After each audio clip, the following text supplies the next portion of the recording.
you.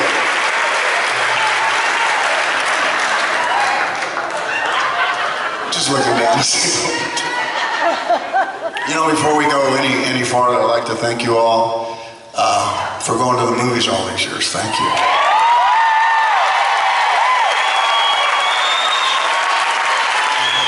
It's been nice making them for you. I think this is probably how we first met, in the dark. We were out there in the dark, and I was up there somewhere.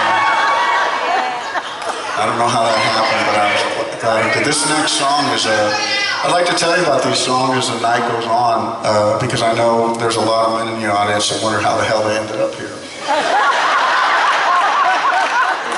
We're gonna go where? And see who? Are you sure? Well, thank you for coming on Tuesday. A lot of the songs you're going to hear tonight were written during the making of these movies. And this next song is a kind of a metaphor for my life. It's I like to tell people about this song because, you know, when you kind of finally hit on what it is you think you want to do, what you want to be, because as you're growing up and go to college, whatever it is you do, there's just so many uncles and aunts going, what are you going to do? Now that you're, what are you going to do? What are you going to be? And it's like, leave me alone. And I remember, you know, I come from a working class family, pretty hard knuckle family, and I pretty was sure that I was going to do that. I worked on fishing boats and drove trucks and framed houses, and I was pretty sure that I would end up doing something like that. But stories were always inside me. I didn't really, my family came from Oklahoma, the Dust Bowl, and up in the Panhandle, guy in Oklahoma. And, you know, I was pretty sure, I guess, well, that was what I was going to do too.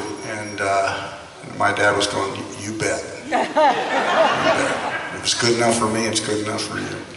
And I remember when I finally did hit on what I thought I wanted to do, and I told him I wanted to be an actor. He said, just.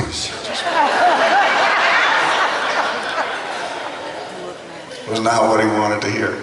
And the questions all started at once. Well, how are you going to do that? I don't know. Well, who do you know? I don't know anybody. What makes you think you can do this? I don't know. He says, are you on drugs? I said, it's the 60s.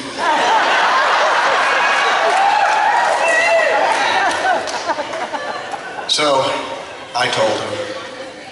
And then I remember coming to him about 4 years, 5 years, 6 years later, I don't know.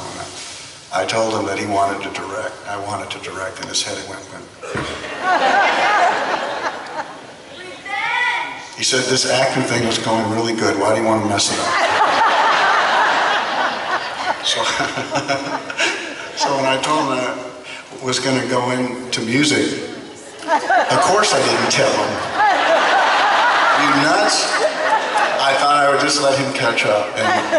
And that's what we have to do sometimes, because it's the people that love us the most sometimes hold us back, not on purpose. They're embarrassed. They don't want us to be embarrassed. You know, they don't want us to fail, and they can do that.